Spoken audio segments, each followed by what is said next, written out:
오늘 우리는 기독교를 가지고 있는 신앙인으로 살아가면서 때로 도덕적인 딜레마에 빠질 때가 종종 있습니다.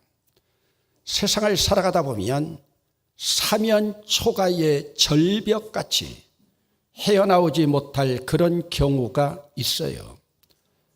2005년 6월 미 해군 특수부대 소속의 마커스 루트렐 하사관과 부대원 3명이 오사마 빈 라덴의 최측근인 탈레반 지도자를 찾기 위해서 파키스탄 국경 인근에 있는 아프가니스탄 그 은밀한 정찰 활동에 들어갔습니다.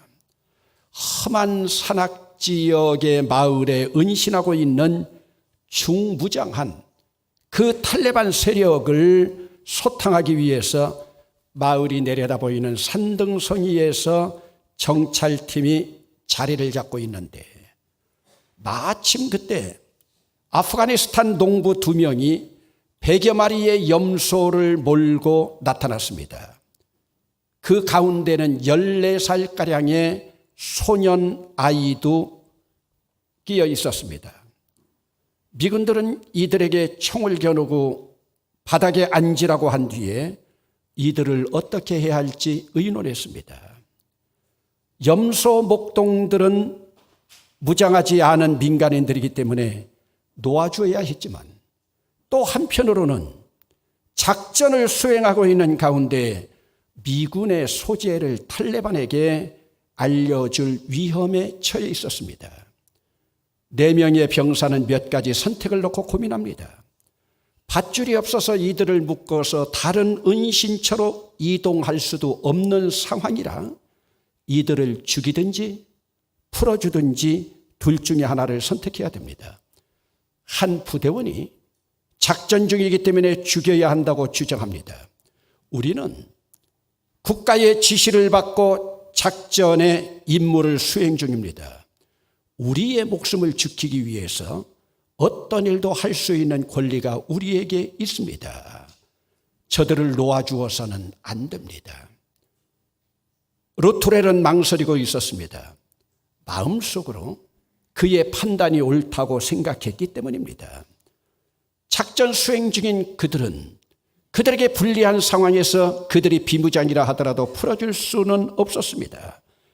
그런데 그의 고백에 따르면 그 안에 마음속에 기독교인으로서의 또 다른 마음이 그의 내면 깊은 곳에서 목소리를 내고 있었습니다. 무장하지 않은 자를 냉정하게 죽이는 것은 잘못이라고 하는 양심의 소리였습니다. 그 안에서 속삭이는 그 소리 때문에 루트렐은 그 양심의 소리, 염소 목동들을 죽일 수가 없었습니다. 의견이 팽팽하게 맞서는 가운데 그들을 풀어주었습니다. 그런데 그 결정은 곧 후회할 결정이었습니다. 염소 목동들을 풀어준 지 1시간 반쯤 지났을 때 4명의 병사는 AK-47과 휴대용 로켓 발사기로 무장한 100여 명의 탈레반 병사들에게 완전히 포위되어서 격렬한 총격전이 벌어지면서 3명의 병사가 죽었습니다. 이들을 구출하러 온 헬기까지 추락하는 바람에 그곳에 타고 있었던 무장군인 16명이 모두 목숨을 잃었습니다. 루트렐은 중상을 입고 간신히 목숨을 건졌습니다. 당시를 회상하던 그 루트렐은 기독교인으로서 염소 목동을 죽이지 않은 자신의 행동을 후회했습니다. 그리고 그는 당시를 회상하면서 그렇게 고백합니다. 나는 내 일생에서 가장 바보 같은 결정을 내렸다. 나의 동료들을 죽음으로 초래한 나의 잘못된 결정은 텍사스 무덤에 들어갈 때까지 나를 괴롭힐 것이라고요. 여러분들은 이런 딜레마에 빠져 있을 때 여러분이라면 어떤 결정을 내리겠습니까? 무장하지 않은 목동 3명의 목숨과 미군 19명의 목숨을 바꿔야 하는가? 아니면 19명의 목숨을 살리기 위해서 3명의 목동들을 사살해야 했는가? 그렇다면 어느 것을 택한다 하더라도 우리 마음속에 후회함이 없겠습니까? 그러기에 오늘 우리는 인생을 살아가면서 어느 것이 정의로운 판단이라고 자기 주관적으로 내리는 것은 굉장한 오류입니다. 여러분, 우리나라의 최고 동족 상잔인 6.25 동란 때 국가기록원에 의하면 남북한 최소 군인이 160만 명 전사했다고 하는, 그리고 실종됐다고 하는 기록입니다. UN 회원국 16개국의 군인들이 전쟁에 참여했고 많은 전사자, 실종자가 발생했습니다. 지금 북한에 매장된 미군의 시신만 5,300구가 넘는다고 합니다. 요즘 158구를 어떻게 운송하는가 하는 회의를 하고 있습니다. 그러면 6.25 동란 때 유엔군의 이름으로, 명목이 있는 유엔군의 이름으로 이 나라에서 전쟁을 수행한 병사들은 모두 의롭고, 북한을 지원하여 참여한 중공군, 소련군의 병사들은 의롭지 못한가? 아니면 남한을 위해 싸우다가 죽은 병사들의 목숨은 귀하고 북한을 위해 싸우다가 죽은 병사의 목숨은 귀하지 않은가? 그렇다면 진정한 정의와 진정한 공의의 기준이 무엇이고 정의를 위한 도덕률은 무엇인가? 여러분, 오늘 우리 인간이 살아가고 있는 이 세상은 모순투성입니다. 어떻게 이런 모순을 최소화시키며 살아가느냐고 하는 질문에 답하는 것이 바른 기독교인의 정의이고 도덕적인 삶입니다. 그러기에 기독교의 정의, 모슬림의 정의와 다릅니다. 자유민주주의의 정의, 공산 독재주의 정의와 다릅니다.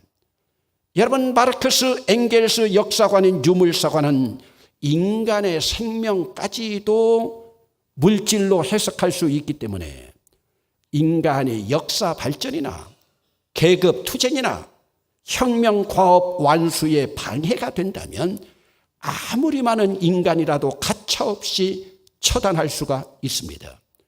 이것이 왕정국가였고, 이것이 봉건사회였고, 이것이 공산 독재 체제의 특징입니다.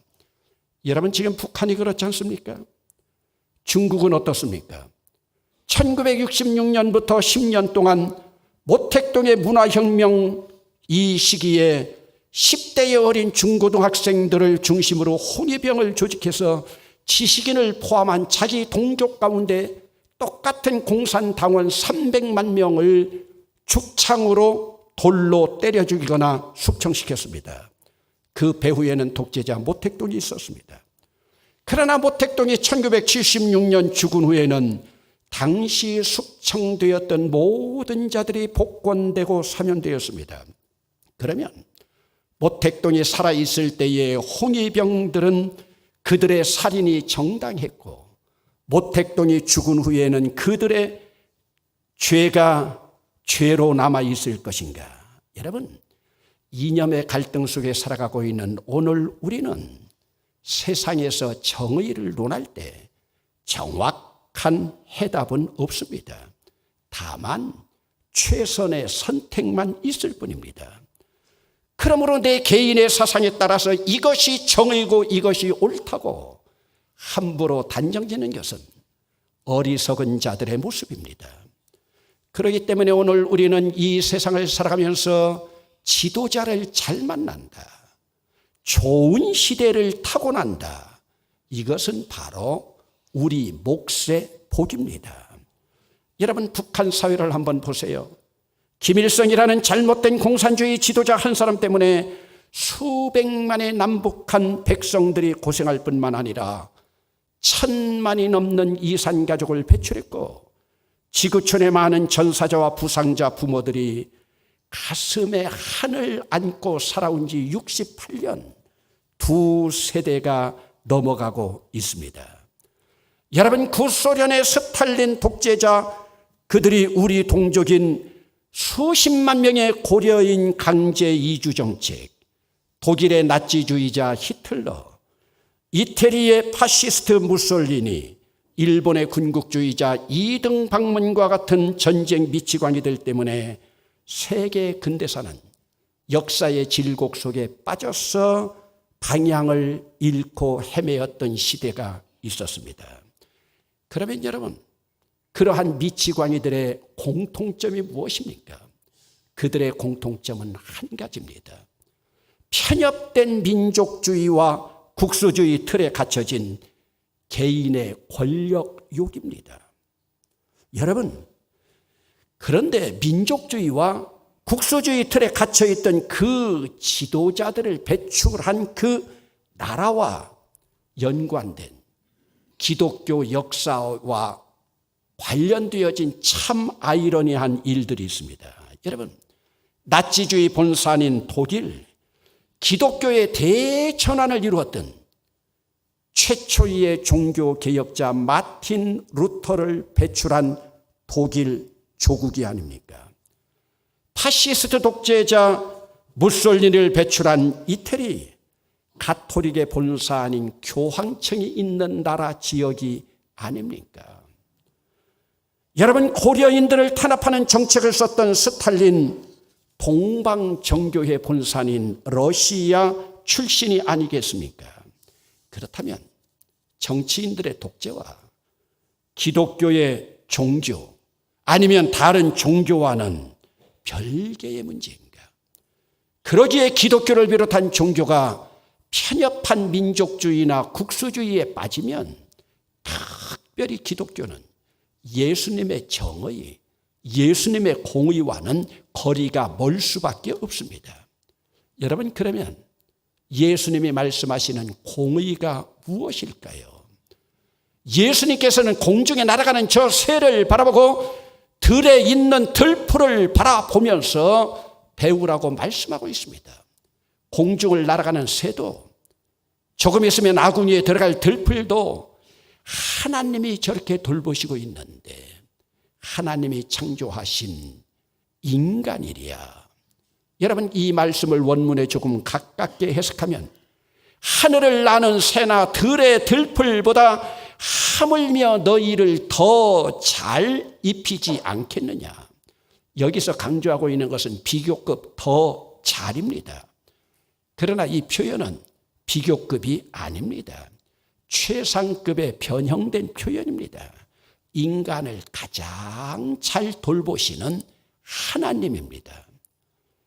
여러분, 자기 생존을 위하여 수고하고 일하는 이성적인 권능을 부여받지 못한 저 들풀들도 자기를 돌볼 만한 이성적인 능력을 받지 못한 저 꽃들도 하나님께서 그렇게 세세토록 돌보아 주신다면 하물며 하나님으로부터 한량없이 넘치는 능력을 부여받은 우리 인간과 비교가 되겠느냐는 말씀입니다. 그러기에 오늘 우리 인간들은 저 이방인들처럼 먹는 것, 마시는 것, 입는 것과 같은 생존이나 본능적인 것을 위하여 염려하지 말고 인간의 생존적인 필수적인 것을 위하여 구하지 말고, 그러면 여러분, 우리가 구해야 될 것이 무엇입니까? 곧 하나님 나라입니다. 주님께서는 이처럼 더 높은 차원으로 우리를 끌어올리기 위해서 낮은 차원에 관련된 근심 걱정에서 오늘 우리를 해방시키십니다. 믿는 자들은 낮고 보잘것없는 것들에 사로잡혀 염려하지 말고 먼저 그의 나라와 그의 의를 구하라. 무슨 말씀입니까? 더 본질적인 것을 구하라는 말씀이에요. 여러분, 인생의 본질이 생존을 이끄는 삶을 살아라. 인생의 본질이 생존을 이끄는 삶. 여러분, 사실 오늘 본문의 메시지는 체험적인 깊은 신앙이나 주님을 인격적으로 만난 만남이나 깊은 신앙 연륜 영적인 체험 없이는 이 본문 해석하기 어려운 난제의 본문입니다. 여러분, 제가 어렸던 시절에 우리 동네에서 교회에 다니는 사람은 외갓집에 있는 이모들과 저밖에 없었습니다. 샤머니즘이나 미신이 주류를 이루던 당시에 교회 가는 저의 모습을 보고 이웃들이 조롱을 합니다. 뭐라고 조롱하는 줄 압니까? 교회 가면 밥이 생기느냐, 돈이 생기느냐. 여러분들도 때로 여러분 자녀들에게 그러죠. 너 하는 그 일이 돈이 생기는 일이냐, 밥이 생기는 일이냐. 여러분, 오직 생존만을 위하여 살아가던 당시의 생활상을 보여주고 있습니다. 여러분, 먹을 것이 없어 굶으면서도 교회로 향하는 제 발걸음이 그들 바라보기에 얼마나 불쌍해 보였으면 그런 말을 했겠습니까? 그러니 그들의 판단으로는 먹을 것도 없고 입을 것 생기지도 않는데 교회 가봐야 무슨 소용이 있냐는 그런 말이죠. 여러분, 그런데 그들 말이 틀리지 않습니다. 이론적으로는 다 맞습니다. 여러분, 무슨 일을 해도 먹고 사는 생존 문제가 해결돼야지 당연합니다. 그런데 우리 주님의 생각은 우리 생각과 다릅니다.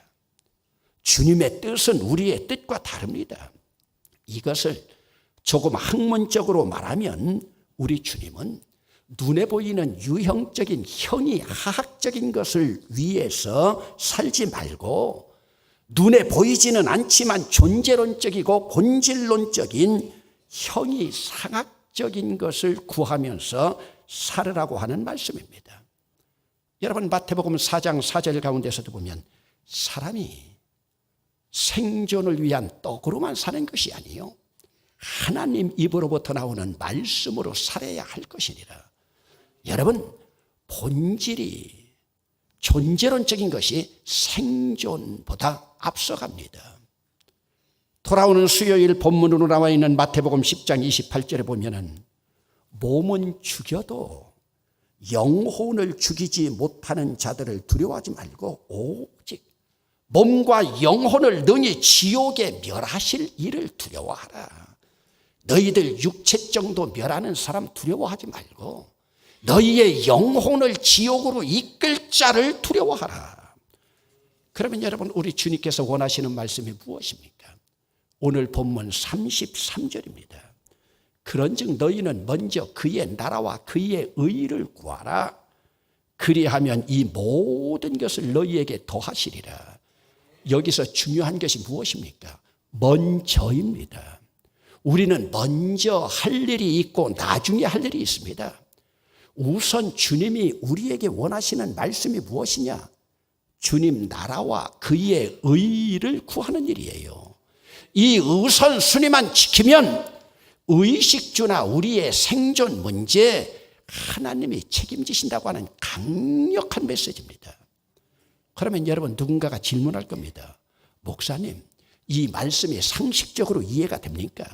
세상 사람들이 먹고 살기 위해서 필살기로 애를 쓰고 노력해도 먹고 살기 힘든 세상인데 필살기를 피하고 주님 나라와 그 의를 구하라고요?